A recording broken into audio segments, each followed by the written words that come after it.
это Кинолания. Доставайте световые мечи, «Звездные войны» уже тут. О главном космическом блокбастере этой зимы сейчас расскажем подробнее. Итак, пришло время завершить великую историю семейства Скайуокер, которая длится более 40 лет. 9-й эпизод призван вернуть веру во франшизу, репутация которой была подпорчена не самыми удачными последними джедаями. И поверьте, Скайуокер Восход идеально справляется со своей задачей. События происходят спустя несколько лет после 8-й части. Выжившая после битвы с Первым Орденом часть сопротивления готовится к решающей схватке со злом. Рей, Финн и Поз играют в ней очень важную роль. Кстати, вся съемочная группа рассказывала, что работа над созданием фильма проходила в обстановке максимальной секретности. Но это все же не уберегло картину от сливов. Сначала Джон Боега забыл свой сценарий в гостиничном номере, а затем сюжет все же вроде как слили в сеть. Что я могу сказать? Берегитесь спойлеров. Финал саги Скайуокеров должен был снимать Колин Треворо, вот только его версия сценария не устроила студию. Незадолго до начала съемок его попросили на выход, а режиссерское кресло в итоге занял Джей Джей Абрамс, тот самый, который снимал «Пробуждение силы». Абрамс в итоге перелопатил весь сценарий и создал достойное завершение трилогии. Помимо основной троицы, в фильме появятся и старые любимцы Лэндо, 3PO и даже принцесса Лея. Да, Кэрри Фишер не стала несколько лет назад, однако в 9-м эпизоде она точно будет. Создатели фильма решили не делать ее с помощью компьютера. В итоге в ленту вошли сцены, которые отсняли ранее, но не использовали. Будет еще несколько возвращений, говорить о которых сейчас было бы преступлением, но самое главное и самое неожиданное решение – это все же возвращение императора Палпатина. Самый могущественный злодей всей франшизы точно появится в 9-м эпизоде, его сыграет все тот же Иэн Макдермит. Как именно вернется легендарный Дарт Сидиус, увидите в кино. На выходе «Скайуокер Восход» – это масштабное, грандиозное, эпичное кино. Вас ждут неожиданные повороты, ошеломляющие возвращения и крутые битвы на световых мечах. В общем, все то, за что люди любят эту сагу более 40 лет. А еще вам, наконец, дадут ответы на вопросы, которые остались после предыдущих фильмов. В общем, это прекрасный финал. Сила прибудет с тобой. Всегда. Ну а если вы не поклонник главной космической саги, в кино стартует еще парочка фильмов. Они не такие масштабные, но тоже заслуживают внимания.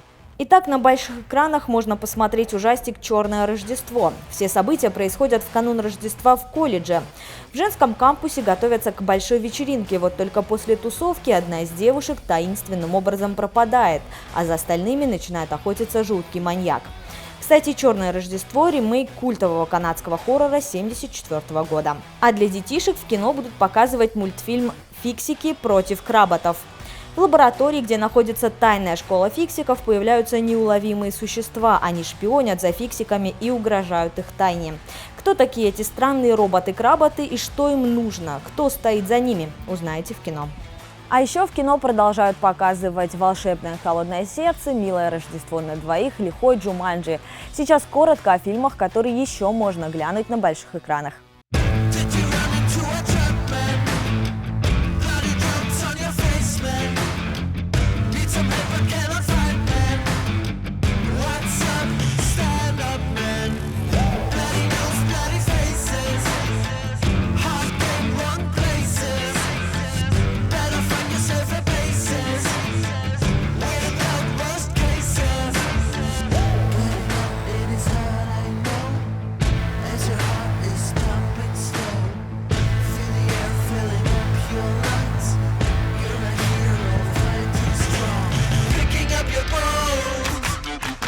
Shaking of the dirt, you're bleeding on the floor. Are you ready to move on? Spinning of the stones, shaking of the dirt, you're bleeding on the floor. Are you ready to go on? Shaking of the dirt, flying like a bird.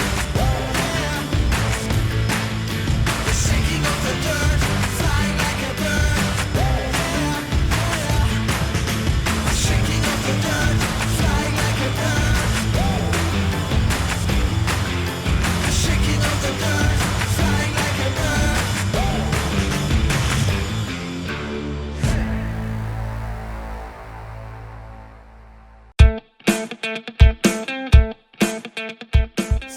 говорим о космосе, поэтому здесь один из самых безумных космических фильмов. Если вы любите необычные истории, «Автостопом по галактике» — то, что вам нужно.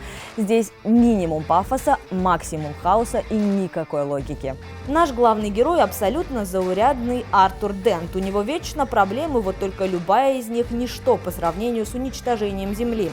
Да-да, наша планета, оказывается, стоит на пути строящегося межгалактического шоссе.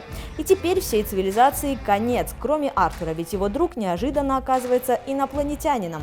Он спасает Артура, и вместе они отправляются в безумное путешествие по галактике. «Автостопом по галактике» — это экранизация культового фантастического романа Дугласа Адамса. С выхода книги прошло аж 40 лет, однако миллионы людей зачитываются ею по сей день. Все потому, что она странная, безумная, но при этом чудовищно обаятельная и смешная. Фильм на выходе получился точно таким же. А еще здесь невероятные персонажи. Сэм Роквелл с двумя головами, Джон Малкович, который ходит на многочисленных крошечных металлических ножках, депрессивный робот и пришельцы, которые пытают пленников собственными стихами. Такого вы точно нигде не увидите. Если вы ждете от этого фильма эпичных схваток или глубоких драматичных сюжетных поворотов, вы явно ошиблись адресом. «Автостопом по галактике» — это ода безбашенной сатире и безумию всего мира. Если вам нравится такой стиль, вы точно будете хохотать весь фильм. Возможно, «Автостопом по галактике» — это не тот фильм, который понравится всем, но если вы поклонник космической темы, вам просто нельзя его пропустить. Как минимум узнаете ответ на вопрос жизни, вселенной и вообще. Ну а у нас на этом все. Смотрите хорошие фильмы и увидимся в кино.